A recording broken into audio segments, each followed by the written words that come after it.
మొన్నటి వరకు మహారాష్ట్ర తెలంగాణలో కలకలం రేపిన జీబీఎస్ ఇప్పుడు ఏపీని వణికిస్తోంది.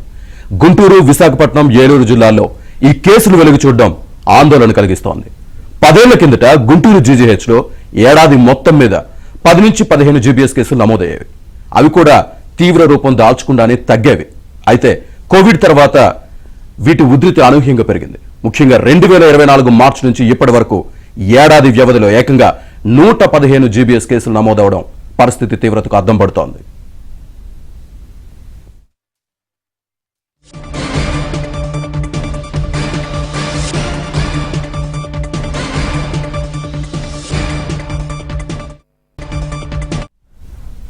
గతంలో జీబీఎస్ బారిన పడిన రోగుల్లో 15% మందికి మాత్రమే ఇమ్యునోగ్లోబులిన్ వంటి శక్తివంతమైన మందులు ఇవ్వాల్సి వచ్చేది. మిగిలిన 85% మంది సపోర్టివ్ థెరపీ, యాంటీబయాటిక్ మందులతోనే కోలుకునేవారు. అయితే ఈ ఏడాది కాలంలో నమోదైన 115 కేసుల్లో తీవ్రత అధికంగా ఉండడంతో ఏకంగా 65 మందికి ఇమ్యునోగ్లోబులిన్ మందులు వాడాల్సి వచ్చింది. ఇవి ఖరీదైనవి కావడంతో ఆరోగ్య శాఖపై ఆర్థిక భారం తప్పడం లేదు. ఏకంగా 50% మందికి పైగా రోగులకు ఐజీజీ ఇంజెక్షన్లు వినియోగించాల్సి వచ్చింది. రోగ లక్షణాలు కూడా విభిన్నంగా ఉంటున్నాయని వైద్య నిపుణులు చెబుతున్నారు. జీబీఎస్ అంటువ్యాధి కాదని ప్రజలు ఆందోళన చెందవద్దని డాక్టర్లు చెబుతున్నారు.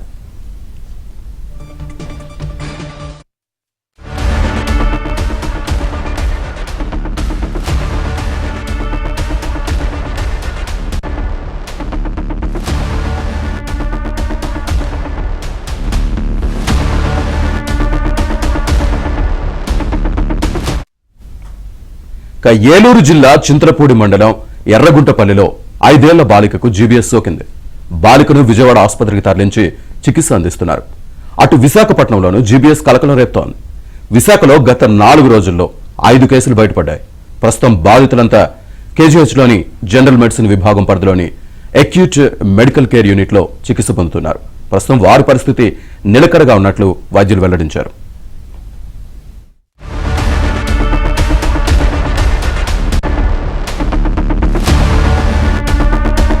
జీపీఎస్ గులియన్ బారే సిండ్రోమ్ అనేది కేసులు నమోదు కావడంతో ప్రజలు ఒక రకమైన భయాందోళనకు గురవుతున్న నేపథ్యంలో రాష్ట్ర ప్రభుత్వం అప్రమత్తమైంది. ఒక గుంటూరు జీజీహెచ్ లోనే మొత్తం 7 కేసులు అక్కడ జాయిన్ కాగా ఇప్పటికే వారిలో 2 రికవరీ అయ్యి డిశ్చార్జ్ ఇంటికి వెళ్లిపోయిన పరిస్థితి అయితే ఉంది. అయితే ఈ విషయం గుంటూరు జీజీహెచ్ లోనే 7 కేసులు నమోదైన నేపథ్యంలో రాష్ట్ర ప్రభుత్వం అప్రమత్తమై నిన్న వైద్య శాఖ ప్రిన్సిపల్ సెక్రటరీ కృష్ణబాబు నేరుగా గుంటూరు జీజీహెచ్ కి చేరుకొని అక్కడ పరిస్థితిని సమీక్షించారు. అయితే ఇది జీబీఎస్ అనేది కొత్తగా వచ్చిన వ్యాధి కాదు, ఇది ఎప్పటి నుంచో ఉంది. ఇది ప్రజలు భయపడాల్సిన పని లేదు. ఇది లక్షలో 1-2కి వస్తూనే ఉంటుంది. దానికి పెద్ద మందులు కూడా ఉన్నాయి, భయపడాల్సిన పని లేదు, పూర్తిగా క్యూర్ అయ్యేది. ఇది అంటువ్యాధి కాదంటూ కూడా ఆయన నిన్న మీడియా ద్వారా ప్రజలకి చెప్పడం జరిగింది. అయితే దీనికి సంబంధించి ఇంజెక్షన్ చేయాల్సిన పరిస్థితి అయితే ఉంటుంది. ఆ ఇంజెక్షన్ చేసేందుకు కూడా అన్ని ప్రభుత్వ ఆసుపత్రుల్లో కూడా ఇంజెక్షన్ అందుబాటులో ఉంచే విధంగా సీఎం చంద్రబాబు సిబ్బందిని ఆదేశించినట్టు కూడా తెలుస్తుంది. అయితే ప్రజలెవరూ ఆందోళన చెందవద్దు.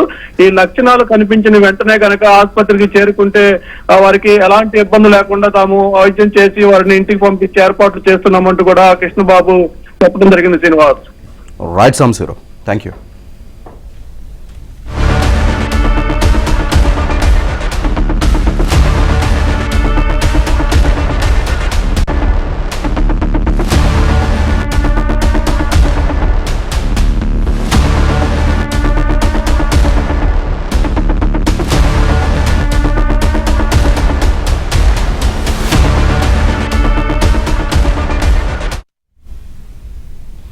మొన్నటి వరకు మహారాష్ట్ర తెలంగాణలో కలకలం రేపిన జీబీఎస్ ఇప్పుడు ఏపీని వణికిస్తోంది. గుంటూరు, విశాఖపట్నం, ఏలూరు జిల్లాల్లో ఈ కేసులు వెలుగు చూడడం ఆందోళన కలిగిస్తోంది. 10 ఏళ్ల కిందట గుంటూరు జీజీహెచ్లో ఏడాది మొత్తం మీద 10 నుంచి 15 జీబీఎస్ కేసులు నమోదయ్యేవి. అవి కూడా తీవ్ర రూపం దాల్చకుండానే తగ్గేవి. అయితే కోవిడ్ తర్వాత నుంచి వీటి ఉధృతి అనూహ్యంగా పెరిగింది. ముఖ్యంగా 2024 మార్చి నుంచి ఇప్పటి వరకు ఏడాది వ్యవధిలో ఏకంగా 115 జీబీఎస్ కేసులు నమోదవడం పరిస్థితి తీవ్రతకు అద్దం పడుతోంది.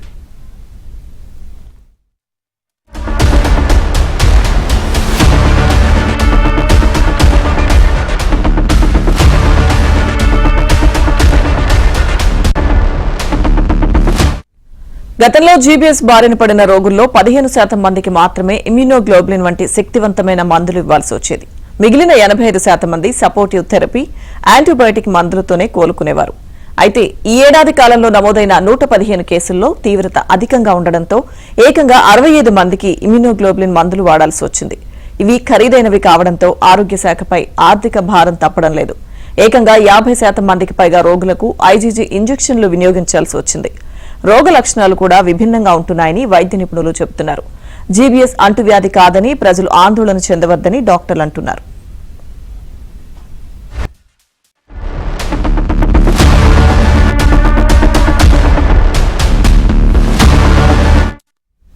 ఏలూరు జిల్లా చింతలపూడి మండలం ఎర్రగుంటపల్లిలో 5 ఏళ్ల బాలికకు జీబీఎస్ సోకింది.